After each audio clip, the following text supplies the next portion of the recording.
There we go. Hello and welcome to Fresh Off the Dome, your topic-based podcast where it's all killer, no filler. Just get to the topics, talk what we want to talk about, and then get the hell out of here. I'm your host, Brian Nabeshin Jackson, joined with Jon Ferguson, Hey. Andrew Cogswell, Hello. and Alex O'Neill. Hey, I stole my fucking intro too. I was all I could think of.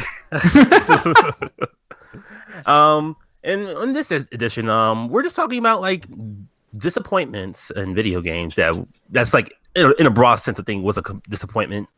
Like when we look at it as a whole, it's a disappointment, but like we still love and have like deep affection for. So we're not talking about like technically like bad video games or games that are like that aren't like like super shined up, super pristine, like a Deadly Premonition, for instance. Like it's a flawed game, but it's a game that like knows what it is and it's totally what it is, so that's fine. And we're not talking about something like The Last Guardian, for instance, where like people were disappointed by it, but like it is what it is, and it's like completely what it is because of that. It's the artist's intent, it's everything what that artist wanted to be, so that's fine. But we're talking about games that were meant to be more, and we could see that it was supposed to be more, but like didn't quite hit that mark. But we still have like a deep affection for it anyway. Just this is a general thought. Like, what's your guys' thought of this topic in general? Because like I just thought about this like playing through like one of my games I want to talk about. But like what do you think about flawed games in general? Like is it like something that's like you just wish it were more time, or is it just like do you think this is like the curse of the industry in general? Like, what's your general thoughts? I think it depends on the game. I mean, I reviewed Final Fantasy 15 when it came out, and I stand by what I said when I reviewed it. It's a game that ultimately just was disappointing because it had so many great ideas that I felt like fell flat because they didn't have the time, even though they had, a decade plus. So I think it depends on the game, because there's other games where, like, yeah, the artist realized their vision, but it just wasn't what people wanted, but some people still liked it. So I think it depends on the game completely. I would agree with that. Yeah, I was gonna say like Final Fantasy 15 for me is like partly better because it's flawed. Like I don't know how I would have felt about that otherwise. So I feel like the reason I have such a strong opinion about that game is because of its issues. So it can be really thought provoking. Yeah, I played that entire game on Xbox, and it was before like they did this patch, and I guess they did it at this point, but everything was blurry if you played on the Xbox One S and like put your settings up to like 4K. So I played that entire game like that, and I still really enjoyed it, but it was definitely like one of those flaws where I was like, if I wasn't having any like amount of fun, I would have totally just tossed this game to the side. Wow.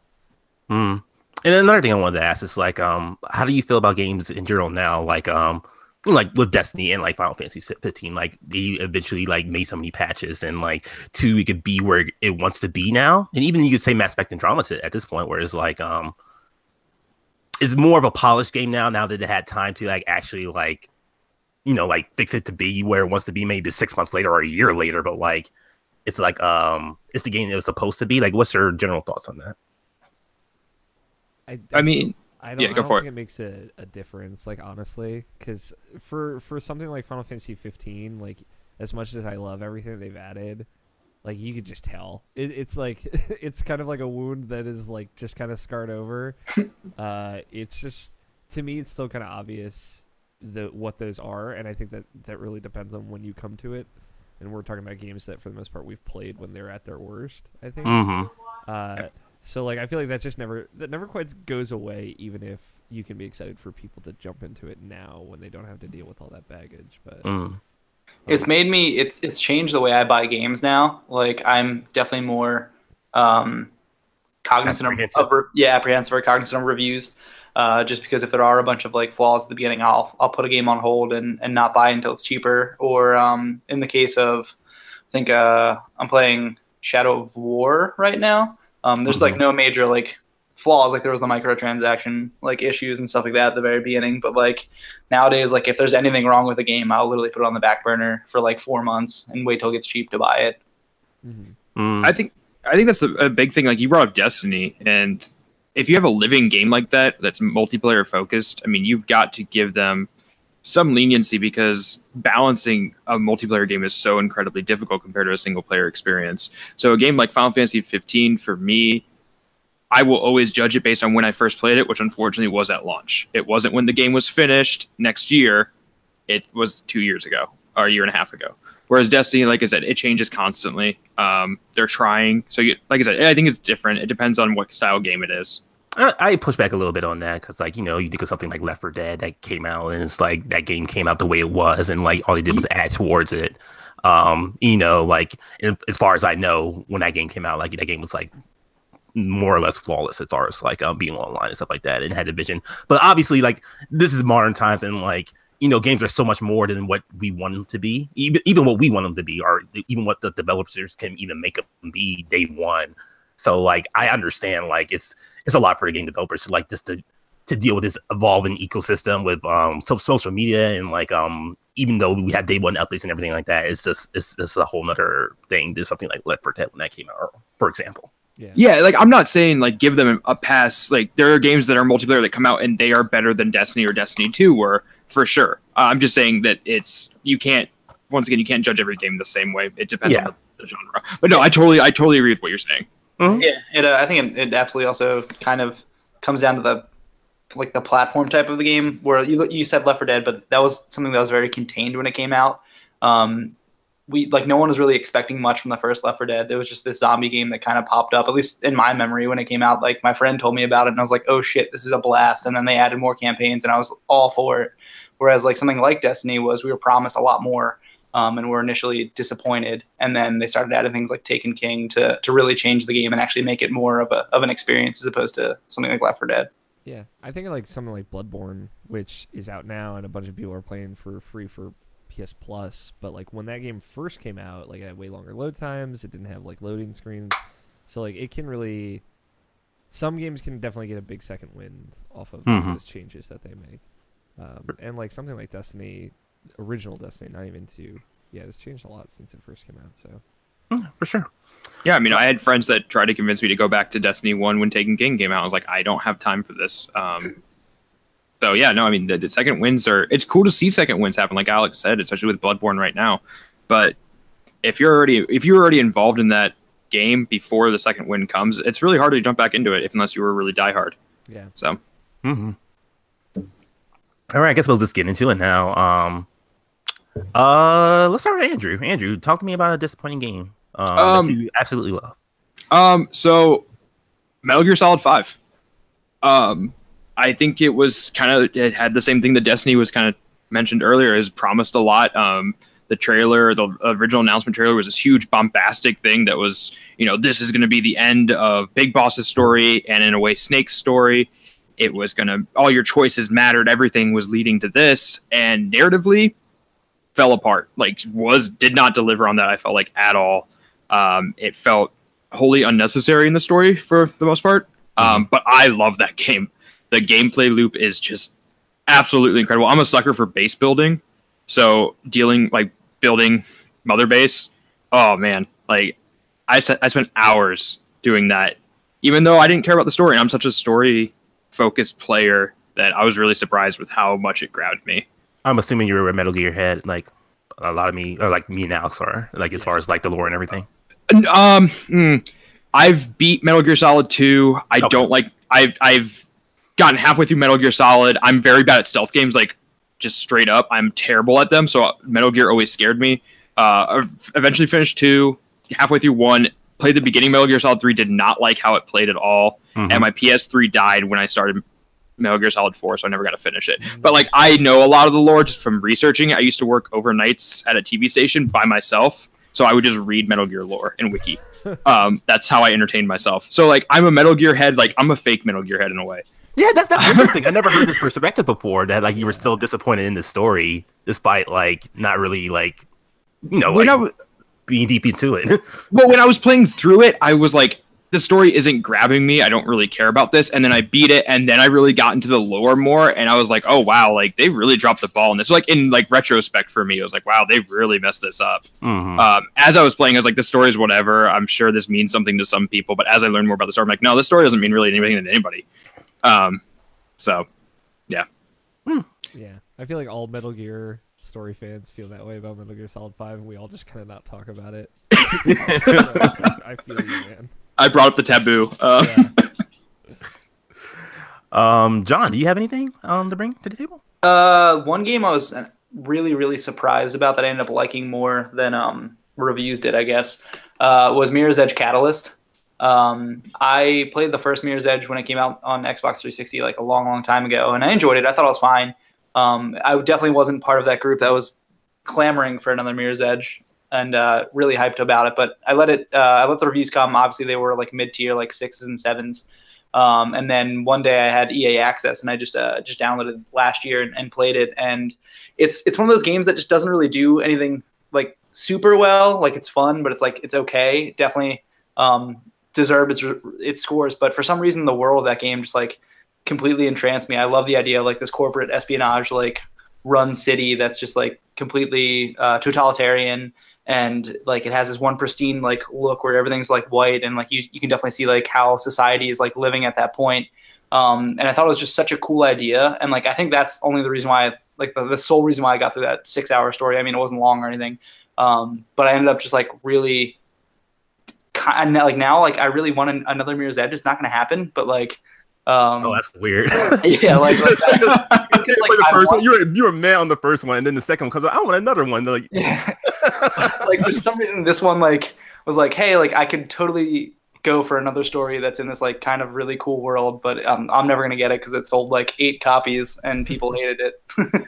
Yeah. It's unfortunate.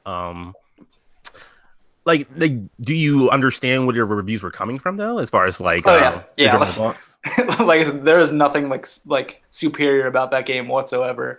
Like the running. Well, let me ask you this then: what do you somewhat disagree with them then?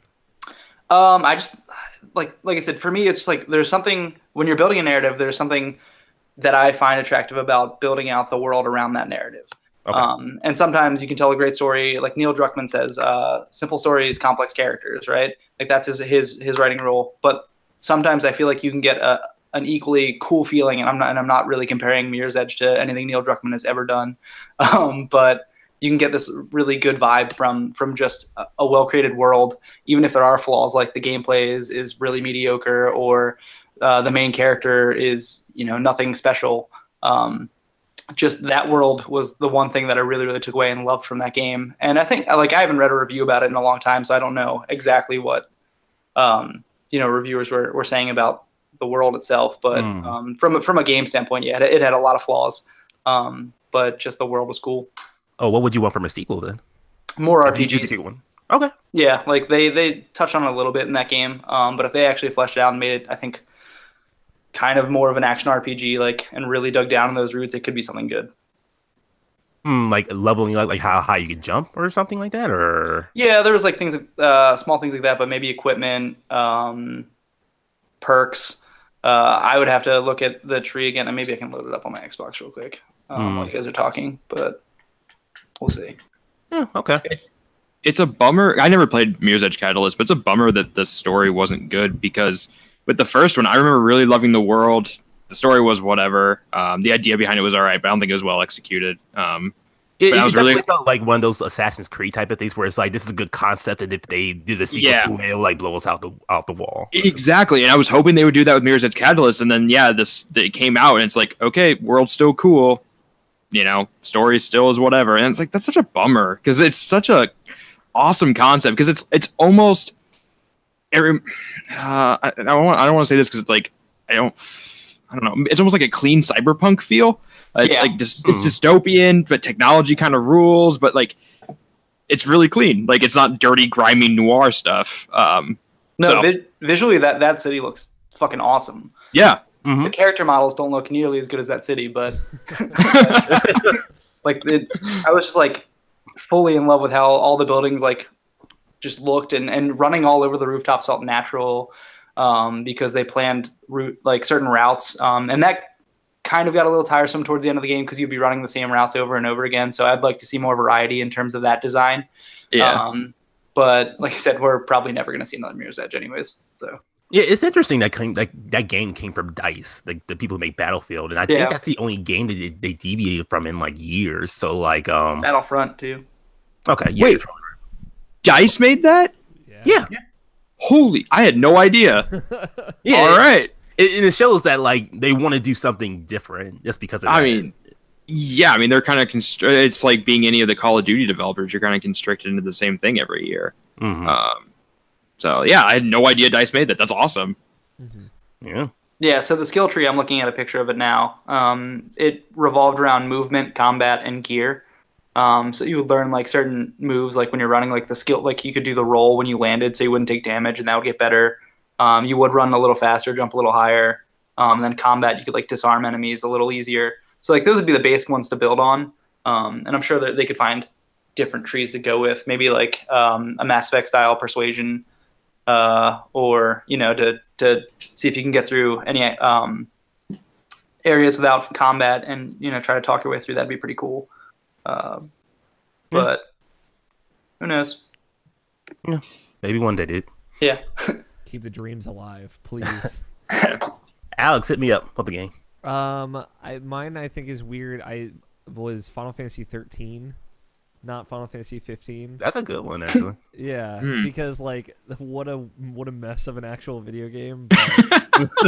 I really like Final Fantasy 13, and it was a thing where I had been like out of Final Fantasy for years, and then this one, like, I found out that how it really was, like, it was more linear and it was very pretty.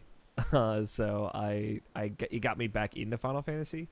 But like I totally understand where people come from with that game, because it is weird in a way that other RPGs aren't. Like, I don't think it's like any other JRPG I've ever played. Like, it's very much a hallway kind of game. Like, you're going forward predominantly throughout that whole game, and then when it does open up into like an open area, it is not like what you expect, and it doesn't change as much as you would hope, and then it like kind of dumps you back out there after you finish the game with tons more to unlock and everything. Where did you get out of Final Fantasy?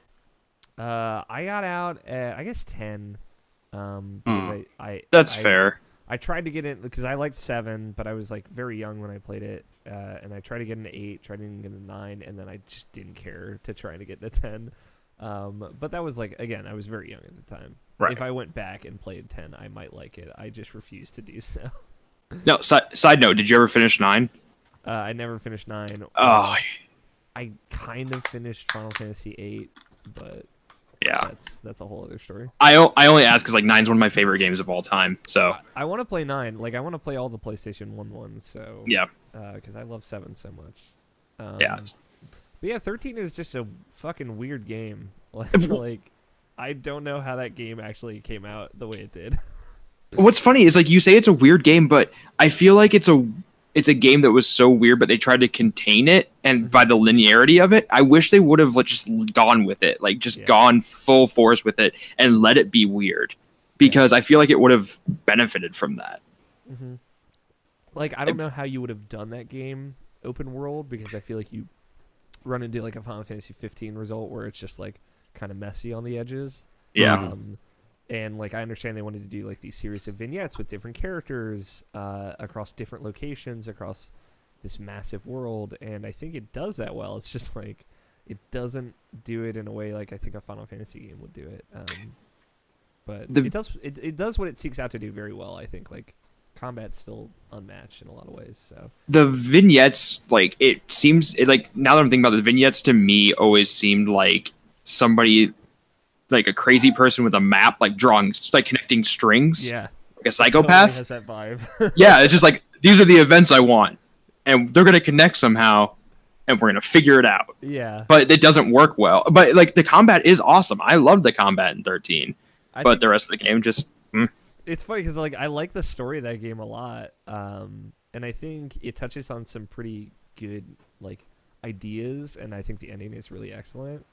It's just like it's hard to describe without saying the word weird. It is just so out of nowhere for a Final Fantasy game.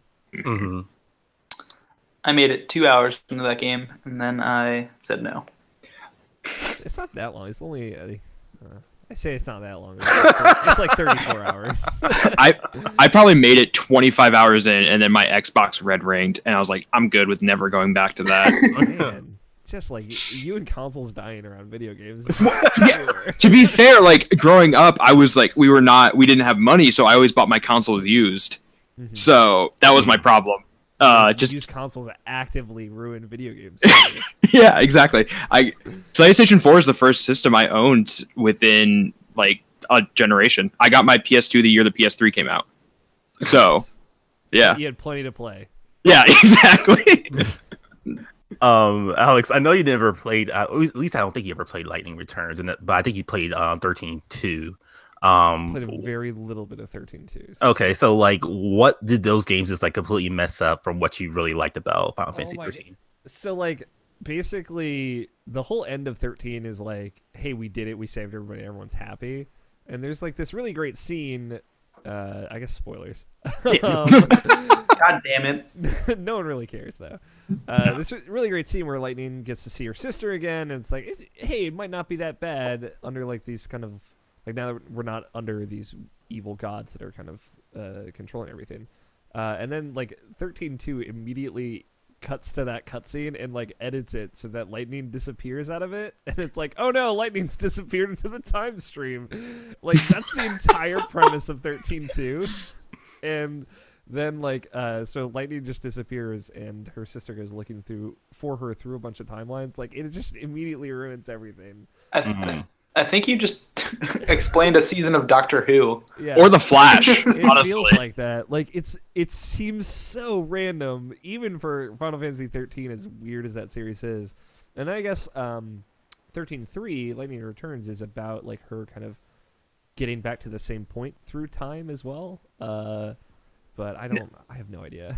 Now, correct me if I'm wrong, but Final Fantasy 13 had zero indication of time travel in it, correct? Absolutely. Zero indication. And so all of a sudden, in 2 sequels, they decided to make this a driving point of the plot. It's like Snow has like gone mad, and he's like one of the evil characters in 13-3. It's like, what the fuck is this game even?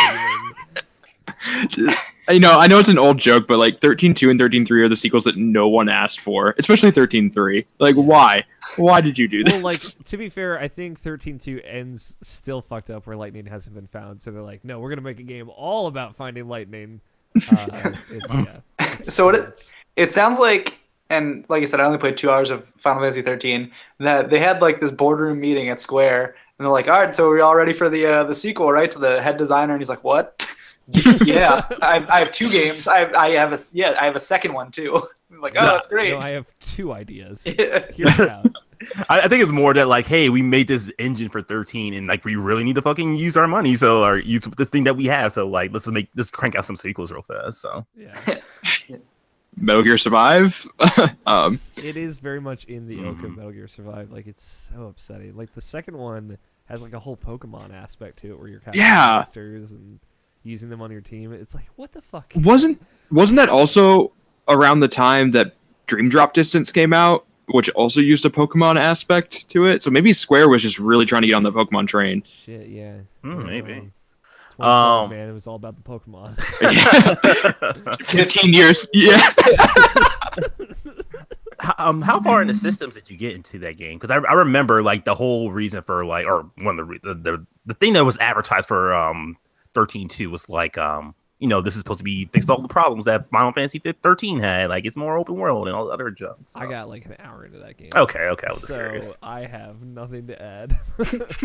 I want, like, there's this sick, morbid curiosity. It's like, I want to know everything that happens in this world because I'm a terrible person, and I want to go back and play both those games, especially Lightning Returns, because it's also like an action game. It's not even the same battle system.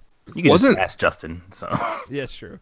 I think Lightning Returns is the highest rated of the 3 too. Yeah, people like that game. Yeah, but it just like people like the original 13. Just no one understands why 13-2 exists. Yeah. Or I mean, like, it's all just a mess. Like I said, everything about Final Fantasy 13 is a mess. But if you take just that first game by itself and nothing else, I think there's actually a really cool game there. No, I lied. Final Fantasy 13 has the highest score. Okay. Damn. Vindicated. I guess from my side of things, for my game, it's the game I've been playing lately, the thing I've been tweeting about, the thing I've been loving, reloving again after not playing it since 2013, which is crazy, is Mass Effect 3. Mass Effect 3, like, from top to bottom, is like, it's such a good game as far as like, if you're involved with the characters and like if you're someone who came from 1 to 2 to 3, like specifically in that order too, it seems that way, because like if you just come from 2 to 3, I don't think you would get as much relevance from that game, or is like, or know like what was really like disappointing about that game. But it's still like when you talk about like the set pieces in that moment, or the set pieces in that game that carries on from like the previous game, so that's why I say you should play the first one as well. The first one and the second one and the third one that really get that impact of that. It's like the genophage. The genophage was such a big deal in the first game that like when it wraps up in 3, it's like it's even more of a thing. It's like it's a whole like great arc, and especially like with the story of the Geth. Like even though Legion was in that game, like you didn't have like the real aspect of like Legion was a game in 2. Legion was in the game in Mass Effect 2. In Mass Effect 1, you like the Geth were your enemy, and like you just saw them strictly as your enemy. And then like you meet someone like Legion, it's like, oh wow, like there's actually a whole other side to this that I never knew about, or like all the complexities about it. So like those are the good 2 like great main points from Mass Effect 3 that like really stand out and is just really good. Kind of where it falls apart though is just like it just feels like it's a very rushed game, down to like the dialogue choices only being like just either like a yes ma'am type of answer, and then like the one is like it's still yes but like in a snarky type of way, and that's like the only real options, where like in the previous games you have like more of like a fuck you type of option, or like investigate more of why you want to like have an opinion of something. Like there's no real like conversations having in the game. And also like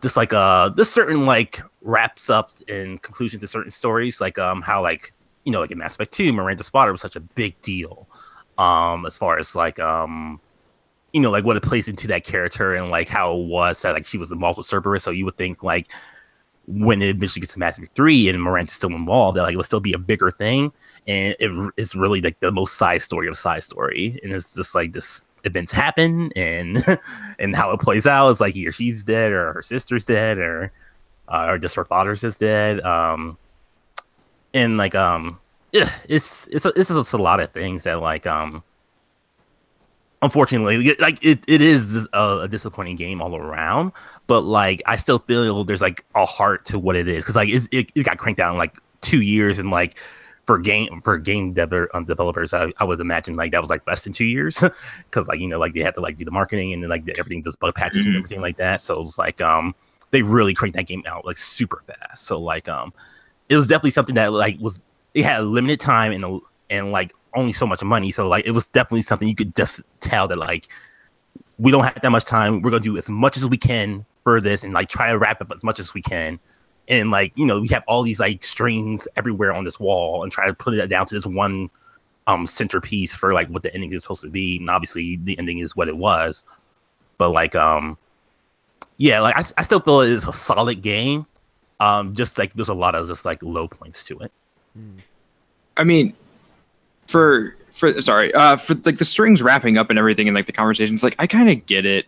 As someone who plays quite a bit of D&D, like it's so hard not to railroad players to do what you want to do. And I feel like Mass Effect 1 and 2, especially the first one, were really good at letting you breathe and make your choices.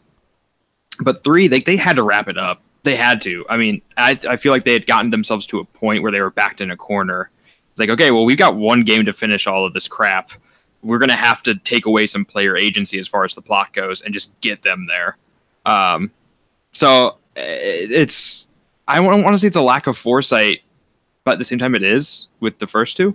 But I personally, I didn't have a problem with the ending of Mass Effect 3. I know I'm like one of 2 people in the world who didn't. I think I'm dating this room with you. Oh, really? I thought I was dating their one. So there's 3 of us. Awesome. I'm also not super against the ending of Mass Effect 3. So there's dozens of us. No, it's awesome. I never had a problem with it. I get what they were trying to do, but at the same time, like I think there's definitely fair criticism for the rest of the game. So yeah, the way I look at Mass Effect 3 is that it's like 90% a great game, and then the other 10, that's where those issues are. Nabeshin, you brought it up with the specifically the Miranda arc was the one I was going to mention. I think my biggest problem with her and several of the characters from Mass Effect 2 is that they felt so secondary. Like in Mass Effect 3, like they were such a big part of 2, obviously, because you build your team, you do the suicide mission, and then you get to 3, and they're like, hey, remember all these characters from 1 that you used? They're back, and the guys from 2, they're not really as important, so we're kind of going to shove them over to the side. Whereas, like, I liked Miranda way more than I like Ashley, and as soon as Ashley was on my team, I was like, oh, fuck. No. Get out of here. I feel you so Can I trade? That's all right. Caden's out here. He's good. He's a good boy. I think Caden might have been dead in mine. Yep, 100% dead. Because despite the fact that I hated Ashley in 1, well, I didn't hate her. She annoyed me. I still saved her. Listen, man, I'm one of 2 people that saved Caden, so I get it. But like the whole thing with like Thane, like, and they build his story from 2, and when you get to 3, he still has that disease. But like I wish you could have spent more time with like Thane.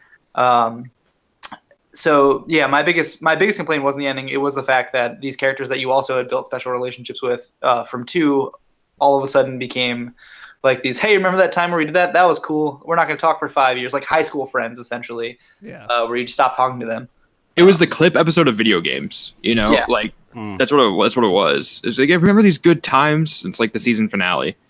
There's literally the Citadel DLC that is that. So, yeah, that's true. Yeah. That's true. Yeah. I mean, I think Mass Effect is one of those things where its moments shine through. Mass Effect 3 specifically, and if they had more time, you just can't help but feel that they would have put in more moments like that and given everybody the time to shine. Oh yeah, exactly. Because it's weird in retrospect looking back. Like, wow, Shepard just solved all the universe's problems in 5 weeks. Man, what a go-getter! What a guy! What a guy! He stopped 70 or fucking 700 years of civil warfare between the Quarians and the Geth with one conversation. That's crazy. He helped all these guys. It's like maybe it would have been more interesting if they let you do any one of those things, like any conflict that had been a key part of lore over the last 3 games you could have chosen or something like that. But you could tell they wanted to pad that game with really powerful moments that felt like a culmination of the things you'd done. And I think they could have just put more of those in there with more time, and not really upset the framework. And that you can just kind of feel that, I think. Yeah. That Garrus moment, and sorry, Nabeshin, I just want to build on the moment thing. That Garrus moment where you do the shooting contest with him. Yeah. Every time I refuse to win that contest because I'm like, you're my boy, Garrus. And I won't do you wrong. Those moments, absolutely. Yeah, that's the magic of Mass Effect 3. I feel is more than even 1 and 2 is just that connection that you have with your characters, and even though some characters didn't really shine as much as they did, you have someone like Jack who came back in 3. And you saw that she grew more as a person, and if you actually romanced her, you have this if you have the DLC as well, you'll have this great moment with her, just about her just really caring and really concerned, and putting a tattoo on your back to it's so good because it's she comes to your apartment and she's like, I have a surprise for you, and then you both go to the bed and she tattoos a marker on your back, and she was just and as she's giving you the tattoo, she's explaining one of her her classmates or one of her students, I should say, was almost lost in a pile of bodies, and if she didn't have one of her one of her badges or whatever, they wouldn't have found her. So she gave this tattoo to you, and you saw her getting really emotional about it. Then Shepard gives her a hug afterwards. But it's stuff like that. It's connections with your characters that you that you really feel in that game more than anything else, and that's why that game really stands out to me for so many reasons, and it is fan servicey, and it is catering to something, and yes, Matt and Shepard just solved the universe's problems in 5 seconds, but but it's fucking rad, dude. It's great. Yeah, it's at the end of the day, you solve all the world's problems, but you have a great time doing it. It is a good ride. Mm-hmm. See, I'm a sucker for the end of series. Harry Potter 8 Harry Potter 7 is my favorite book. The last 2 movies are my favorite movies of the series. I like a good ending, and for me, Mass Effect was a good ending because you were finishing the fight, and I know that's a tagline from whatever Halo it was. Yeah, I wasn't a Halo guy. Me neither. But I mean, like, you were finishing the fight, and it felt like you were. And I think it made those moments stronger with those characters because you knew this was the end. You knew there wasn't gonna be a Mass Effect 4, or at least like it was gonna be very different if there was. You know, like they said this was the end of Shepard's story, and for me, I believed them. I was like, okay, yeah, all right, like please, like this seems like it's coming to a proper ending. So, and when you say that too, like it really just make it sound like because like. What because they think, oh, this could be a trilogy of games or whatever, and like we're so like sequel driven in this industry right now that like like you could just like try to like you could see like someone like trying to like extend it more, but like this definitely felt like something that was like this is the end, like no matter what it is, this is the end of whatever story this is. Yeah. And if we do a sequel, we're gonna get whatever it is, and that was Andromeda. So like yeah, like I like. God, I feel so good about the series again. Like I tweeted earlier in the week, like it's been like so great just going through this trilogy again. Like I haven't done it in years because like there was a brief period like in like the 2011 through 2013 where I just played nothing but the Mass Effect games like every day, and I put like 1,000 hours into like all three of them together because like I just loved it so much and just like loved these characters like going through these stories. And though I never really like defected to like really my decisions, like I did some renegade stuff, but like it's always been like Mass Effect 1 I romance Liara, Mass Effect 2 I romance Tali, and Mass Effect 3 I gave up my relationship for Liara to romance Tali fully, and then like I had the culmination of it at Radnock, where it's like yes, that's everything I wanted and everything I need more or less from this game at that moment right there when she says she loves me, and like I say Radnock for her. And it's like, and it's like, cause like it's weird with Tali, cause like just a somewhat tangent, cause like everyone has like their little moments, as far as like like Garrus with the gunshots, and like they are with talking to her on the Citadel, or like her like doing the leaving that message for the future or whatever. And like Tali doesn't really have one unless you romance her, and that's that moment right there. So like if you romance her, that's like a great moment for someone who's like been through the first game, through the second game, through the third game, and it's like this is it's the culmination of everything that I wanted from Mass Effect in that moment, and that's why like I never really deviated from that decision. I could like see how it was with another character, or like I do my thin ship playthrough and like play through it and get my Garrus romance, which is like fucking awesome. Like I've always seen. But like I just can't do it. That's the way I always play, and that's the way I love playing through those games, and that's why I love Mass Effect 3. Yeah, I mean, like I said on our show, it's like that's your canon. Like this is you have your Mass Effect canon, and it's like rewatching a series of films or whatever. It's just you're going through your canon, your story. I just want it to be remastered for Xbox One. We all do. It's fucking bullshit at this point. It's pretty 4K, like honestly. I refuse to play it again until it's available. And that they did Burnout Paradise remaster. Maybe they'll do another one. Who knows? Yeah, that's the only thing we can hope now. Yeah, that's all I have. Mass Effect is like great all the way through, and it's funny. It did turn out they didn't end up making another Mass Effect game. It's just those 3 games, which I beat. Is there any other ones that we want to like highlight? It's like games that we love that are like deeply flawed and disappointing.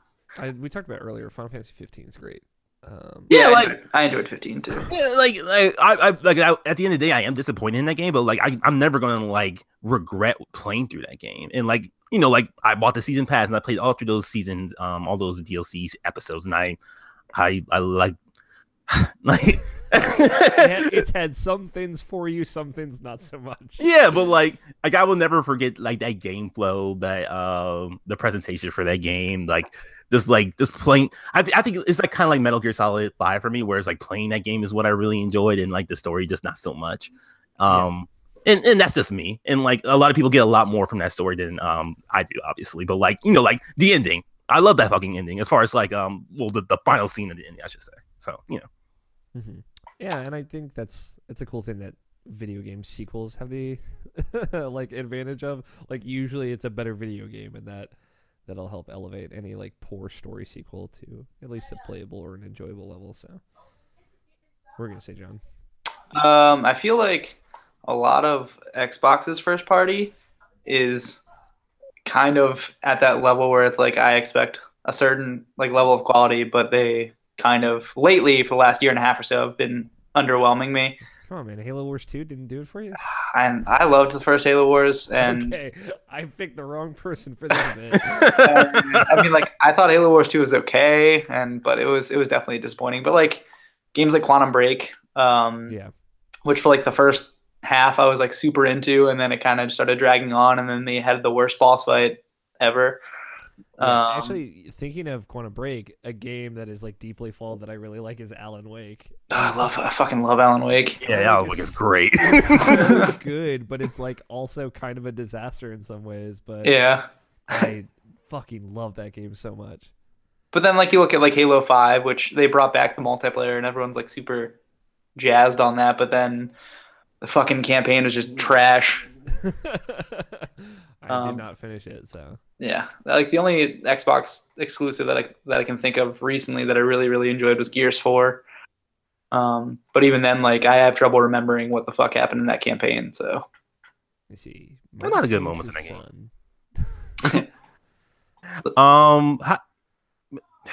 Would you say Skyward Sword fits this conversation? I was literally going to bring up Skyward Sword, so yes, I would say it deeply fits this situation. Yeah, I mean, because that was going to be my other example. If Final Fantasy 13 was too on brand, like Skyward Sword, you can see there's so much ambition in that game. Is the thing like it's all buried under just hours and hours of unnecessary dialogue and like really boring sections and all of this like here's where you're gonna fucking hold your sword and douse for 15 minutes. Like it's just there's so much extra nonsense in that game that it doesn't need, but there's also like this really cool crafting system and this really interesting committal to boss fights and combat that is like totally different for a lot of Zelda games. A lot of characterization that I really love in that game. Yeah, a lot of story building that they I think reapplied in Breath of the Wild in a totally different and unique way, but they kept the lessons that they learned from that story. I know there are some people that are like, well, you could tell a better story in Breath of the Wild if you did a little bit more linearity like other Zelda games, but you can see that I think Skyward Sword is them like so locked on rails that they've lost sight of like what makes Zelda really interesting. And I am just so happy that they got to like just stretch their legs for Breath of the Wild, because there's stuff that you can bring back like Skyward Sword had that I don't think they could do like without at least breaking loose at least a little bit first. Do you think they could ever like do a remake of that game, as far as like, you know, switching the controls around or whatever? And like I want to say yes, but probably no. Like the design of the entire world is kind of based on your 8-way slashing and sword techniques. Like all of the enemies would have to change unless they integrated a way for you to like imitate those. I mean the Joy-Cons do motion control though. Yeah, there's a lot of like pointing and aiming stuff as well, is my concern. Like the Wii Remote's IR Blaster had. So yeah, I only played like 10 hours of Skyward Sword because I wasn't super into it. Yeah, there's a whole lot of like it's completely designed around the control for that system. So I just like I imagine them changing it, but honestly like physically looking different because of how different it would have to be. So, but I don't know. It's possible. But Andrew, you have any other games you want to bring up as far as this? Yeah, I've got actually two more. No, actually one more, because you brought up Mass Effect 3. Fallout 4. I loved Fallout. I loved Fallout 4. I really did. I went through, platinumed it, got the stupid happiness to 100% bullshit.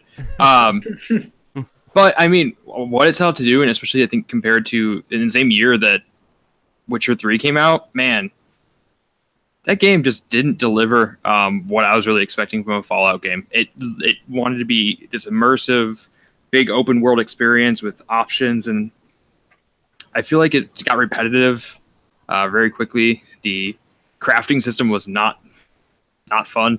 Yeah, it was very tedious. So I don't know. Like I still think it's a good game, but I don't think, maybe it's because I put too much time into it, but I don't think it's as good as it could have been. As much as it, or like what it promised. Doesn't that sound like when you put too much time into something and it ruins it for you? Yeah. That's like the ultimate worst solution to things. Like oh fuck, I ruined this for myself. Well, like I'm kind of there with Kingdom Hearts 2, and it's like super bumming me out. So like that's kind of where I'm with Monster Hunter. Like I've put almost 80 hours into it. I'm like, this is getting really boring. Which is saying something with Monster Hunter, because like I've played Monster Hunter before, and after 2 hours I was like, this is boring. So hey, 80 hours, I'll take that. That's a good timestamp to walk away with. Exactly. But yeah, man, Fallout 4, I bought the season pass because I was like, I love this game, I'm gonna keep playing the season pass, and I bought it before the price jump. And I think I played 2 of the DLC packs out of like the 5 they had. So I just can't get back into it, and I think a lot of it is just, it got boring, it got tedious, and it wasn't. And I played The Witcher 3, and I was like, this is a much better open world game, and it's more fun to explore this world, which is weird because I like dystopian apocalyptic stuff more than I like fantasy, but I'd rather go play in The Witcher 3's world because it's actually interesting.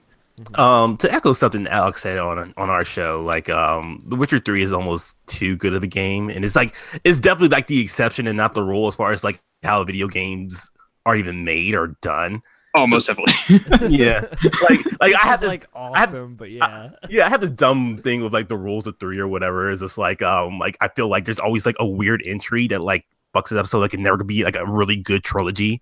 Like there's always just something in the middle, like like Uncharted 1, Uncharted 2, but Uncharted 3 is kind of weird, and like Mass Effect 1, Mass Effect 2, Mass Effect 3 is kind of weird, and but I feel like The Witcher is like almost consistently just good for what it is. Like Witcher 1 has its issues, but like that's 2, and then 2 gets so much better in 3. It's absurd. Witcher 1 has not aged well. My God, that game.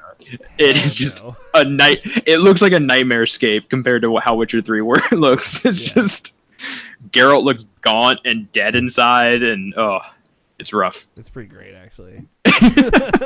Now I think about it.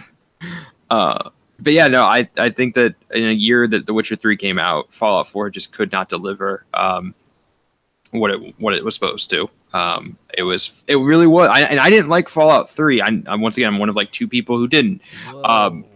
Fallout, I know, right? Everyone complained that Fallout 4 just felt like a bigger Fallout 3.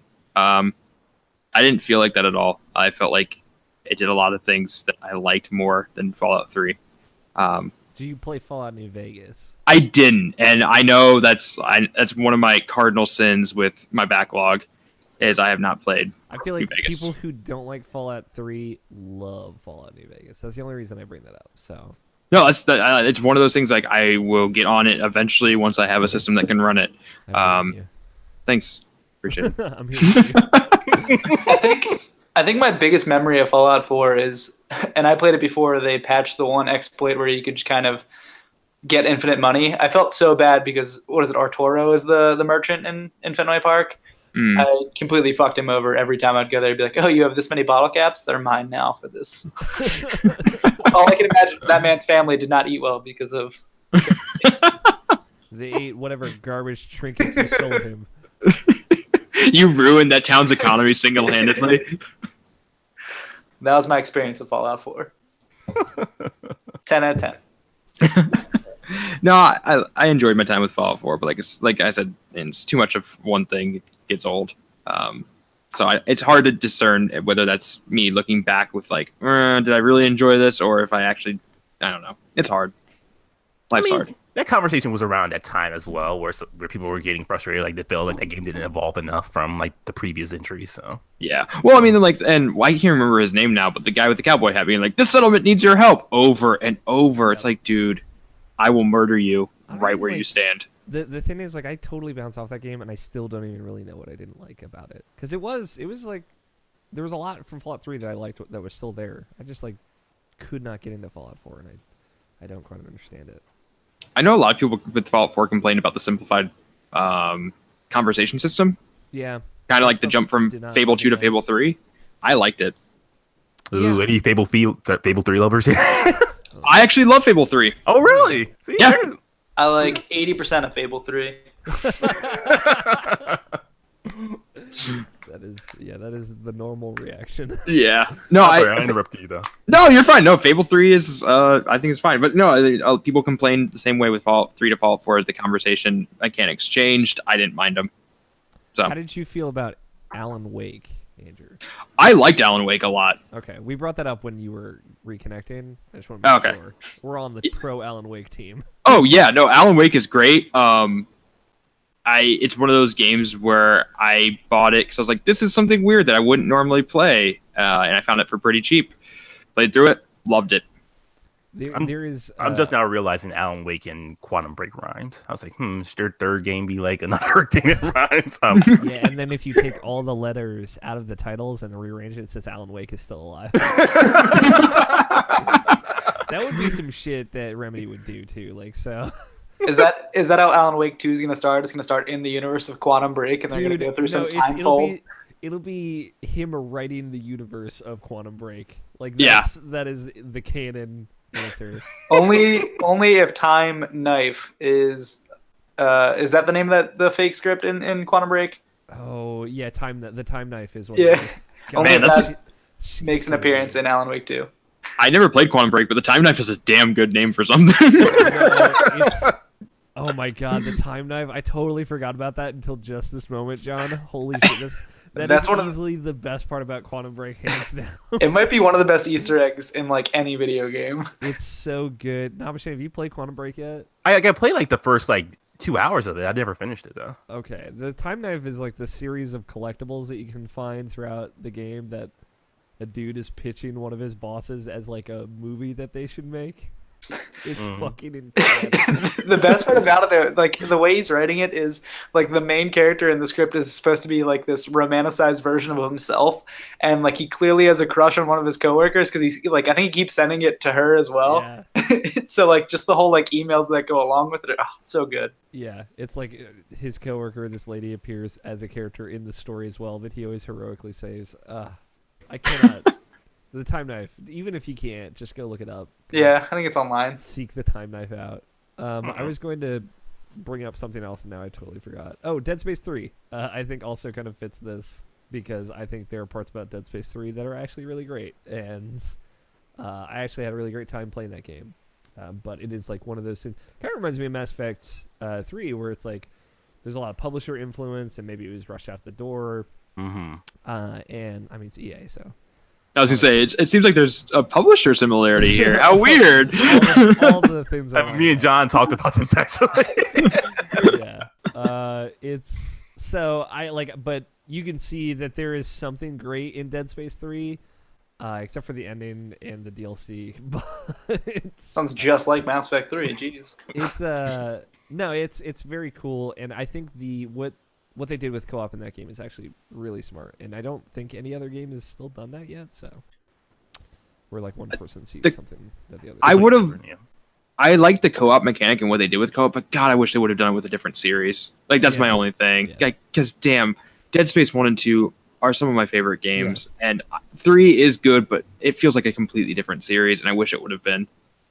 You know, that's ultimately how I feel about it too. It's just like there was like really good ideas there. I wish it had been executed better or had been applied somewhere else. So yeah, Dead Space so good. Please bring it back, EA. That's never gonna happen. Mirror's Edge first. All right, Mirror's Edge had a second chance. All right. Yeah. That's all I got, I think. Yeah, same here. Like it's almost upsetting that like. I know I'm bringing this back up again, but like that games can't be like The Witcher 3. Like I said, like as far as like a good trilogy, but it's obviously like things need money doesn't grow on trees, and like developers need more time and stuff like that. And like when you're a business, you're trying to like bring out the next thing like super fast. So like if there was another Mass Effect game, it'll probably have like Battle Royale or some bullshit like that. So like you mean when there's another Mass Effect game in 7 years? Yeah. Yeah. PlayStation 6 launch title. It's just a remake of Mass Effect 1, though. They just keep remaking the series, so Nabeshin can keep playing through it over and over. But for some reason, they've added a battle royale to it. They made the Mako not control like a boat. Wait, all right, no, they Paul. actually just gave it a sail. They they just committed to it. They just turned it into a boat. Hold on one second. I've called I've called it the Mako forever. Am I the only one? No, well, you see, in the Final Fantasy VII Extended Universe, they refer to the energy source Mako as Mako. So it honestly has ruined the word Mako for all of us forever. They literally say Mako in the game. Okay. I'll say there's also a character in everyone's favorite childhood show, Yu-Gi-Oh!, whose name is Mako. Mako Tsunami? What? Yeah. Oh, I forgot about him. I thought you were going to go with Avatar, but sure, why not? True story, I never watched Avatar. So. Yeah, you should change that. Yeah, you should definitely get on that. But we'll wrap it up from here. So like, thank you guys. Like, this general conversation that like I said, like, no, I don't think this is like really something people really talk about. Like, we have people talking about swimming in sevens and stuff like that, but like, we don't really have someone really talking about like games that are generally like just disappointing, but like we still like have a great affinity for. Like, I think this is like a unique conversation I want to have, and I'm glad you guys are here from it. Hell yeah. Yeah, no, thank you. No problem, dude. All right. Pimp your shit. Andrew, who the fuck are you? I am half of Kiss Kiss Game Game podcast. We just launched in January. We talk about gaming relationships. Every other week we pick a different game and talk about it. We have guests on a lot. We have a Patreon, patreon.com/KKGG podcast. And yeah, we're bi-weekly. We got a new episode coming out next Saturday for Patreon, next Tuesday for general audience. And we're going to be talking about Harvest Moon 64. Ooh. Yeah. Yeah, man. I know a person who will enjoy that. I thought you said I know a person who lives there. I was like, they live in Harvest Moon. Might as well be, because like when she gets into it, she's super into those type of games. Yeah. John, pimp your shit, man. I am one of the hosts for a podcast called Topic Thunder. It is a comedy podcast where we take dumb things we find on the internet and talk about them. Like the episode we just released on Friday is our March Madness episode, and it's not particularly sports related. We pick a different topic every year. This year we did 90s Nickelodeon characters. So we battled it out and picked a winner. So if you like an hour, maybe an hour and a half of dumb humor, follow us on SoundCloud. Dude, I love that podcast name, by the way. Oh, thanks, man. It's so good. Man, sure it's not Tropic Thunder. Yeah. Tropic Thunder was such a great movie, but man, it does not play well in 2018. Such a good movie. I love that movie, dude. Oh, yeah. The SEO for our podcast is just whenever someone types in Topic Thunder, it's just, did you mean Tropic Thunder? Story of your life, man. Alex, pimp whoever you are. I host a podcast with Nabeshin. It's called Irrational Passions Podcast. We record every Friday. It's up every Tuesday. IrrationalPassions.com. I also host a new show called Get Acquainted. I interview people on that show. It's monthly, and I interviewed Andrew Renee. And I think it happened very well. God, I hope it came out well, at least. That's about it, though. Okay. And I've been your host. You can find me on Twitter. I am at Nabeshin186, Nabeshin186. Like Alex said, I'm on Irrational Passions every week, so you can check us out there. We go into video games so you can see about the stuff I'm playing. Assur's Rap, man. Still a great game. Real great game. Not flawed in any way. It's really perfect. Great. It's actually perfect. Just a 10 out of 10. To you because they knew you'd buy it because it's so good. And this has been Fresh Off the Dome. I don't know what I'll talk about next time, but it'll be about something. I'll find people. It's always something. I just put it out in the ether, and I find great people to talk about conversation. So yeah, we'll catch you guys later. Bye. Bye.